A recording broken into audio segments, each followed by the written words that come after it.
Hey guys, and welcome back again to Trying to with Leah. So, today we are talking about something that was a huge theme for me this week, and that is trying to keep from spiraling when life erupts into chaos around us. And when I say chaos, I mean actual chaos. So, before I dive into it, I want to show you guys a quick video that I took a few days ago so you can see what I'm talking about. So I'm thinking if it was me versus today, today probably won. We have been dealing with this. Yeah, it's been great. I have been shop backing and moving stuff and all kinds of stuff on the phone with insurance. It's been an exciting day, to say the least. But I am pretty proud of our family for keeping a very good positive attitude throughout this whole ordeal. And what is life if not interesting? So there you go. So, yeah, that happened. And the old Leah would have been absolutely wrecked by this, like panicking, crying, completely consumed by anxiety, spiraling, and pretty much collapsing in on myself like a dying star. Or at least that's how I used to feel. And that was my default for a really long time. But today, I can say that I'm actually very proud of how I handled that entire situation emotionally. I chose differently. I stopped the spiral before it even had a chance to start, and that gave me a completely different experience. Now, I want to be really clear about something before we go any further. I'm not talking about toxic positivity. I'm not talking about pretending that everything is fine when it's not. And I am not talking about trying to force yourself to smile through the pain. That's not healthy. That's slapping a band aid on a gaping wound. What I am talking about is something very different. For me, it's about being willing to laugh at the chaos of life, embrace the changes as they come, and consistently make conscious decisions to say, you know what, I am not going to let this get me down. I choose to be okay. I choose to keep my peace. I choose not to give my peace and my power away to circumstances that I can't even control. At first, I had to just remind myself of the simplest basics just to get through the overwhelm and the anxiety. And those were things like, I'm safe. Nothing is harming me at this moment. Worrying about what might happen doesn't actually change anything. The only thing worrying does is cause me to live in anxiety, and I'm choosing differently. I've learned that once you start catching yourself before the spiral happens, you can rewrite that narrative and choose to change your experience altogether. So, you guys probably know the saying, one man's trash is another man's treasure. I think that applies here too. When life hands you something hard, you can say, oh, great, more trash, more problems. Why me? Or you can look at what seems like trash and say, I bet there's a blessing in there somewhere. And maybe that blessing isn't obvious right away. Maybe it takes effort. Maybe it takes time. But at the very least, you can turn it into something interesting for a story later and maybe even learn something from it. One of the biggest shifts that I've made in my life, the thing that truly pulled me out of that anxiety and the spiraling patterns, has been consistently choosing curiosity and optimism over apprehension and pessimism. I was not a pessimistic kid growing up. I was actually very optimistic, delusionally so, some might say. But when life knocks you down again and again and again, you can get bitter. You can get frustrated and you can start thinking, why does this keep happening to me? And after years of saying that to myself, I finally noticed the semantics of it. I noticed how I was phrasing it and how I was shaping it in my mind. I was telling myself that things were always happening to me. I was telling myself that I'm always a victim of my circumstance and what's happened in my life. But that isn't actually the case. And once I changed that phrasing from things happening to me to things happening for me, a whole new world of possibilities opened up.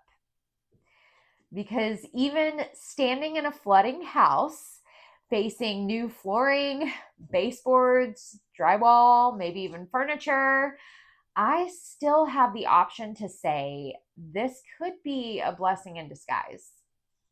And crazy enough, in some ways, it already has been because it forced us to go through some closets.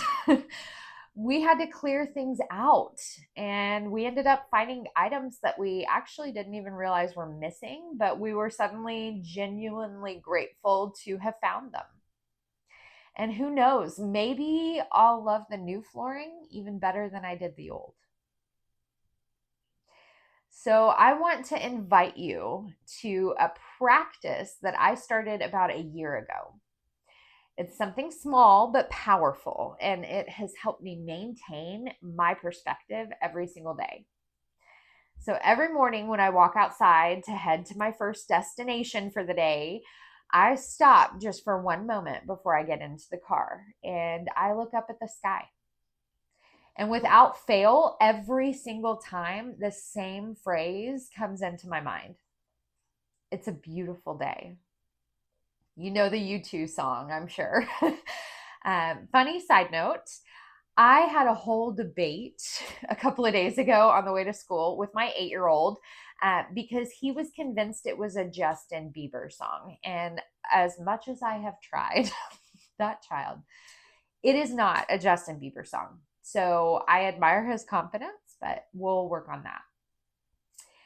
But no matter what the weather is, whether it is sunny and beautiful, or if it's cloudy or rainy or cold, foggy, snowy, anything, the sky always gives me something beautiful. Sometimes it's the colors of the sunrise, which is really obvious, but sometimes it's just dramatically beautiful clouds. Sometimes it looks like a wave in the sky.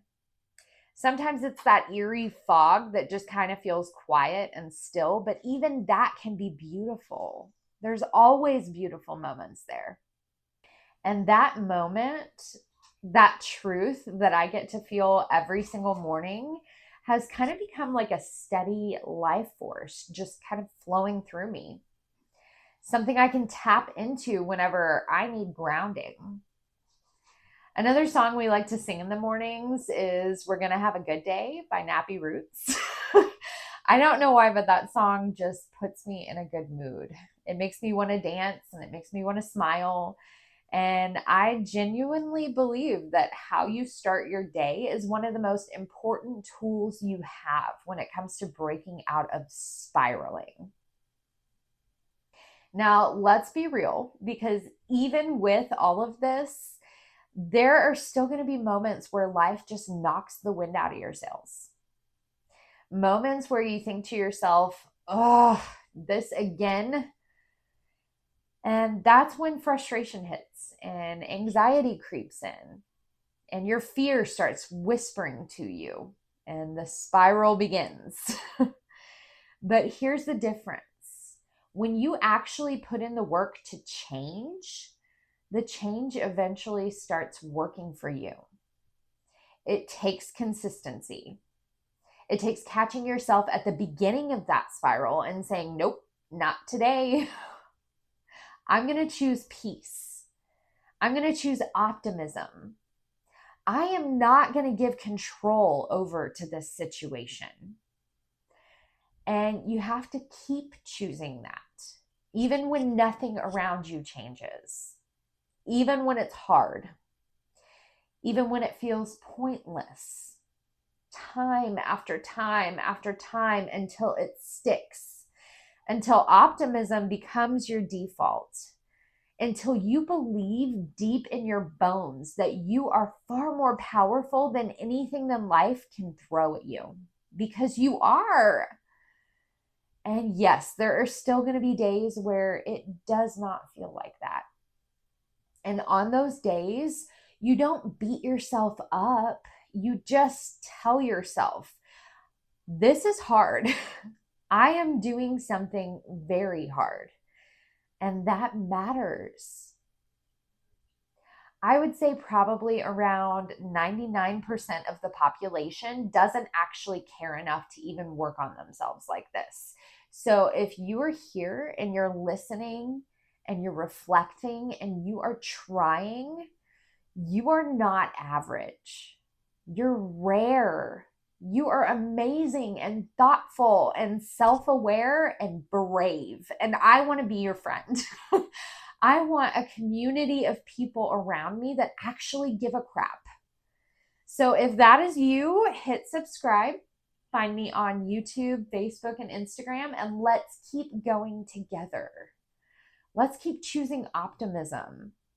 Keep pushing forward and keep trying, because one day, I promise you, you will wake up and look around and think, oh my God, I did it.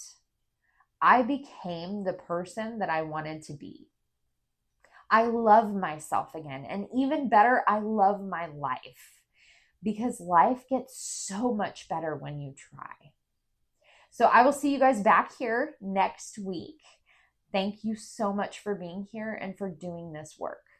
It's really important. Okay, you guys, I have got to show you something. It is finally time. It's finally here.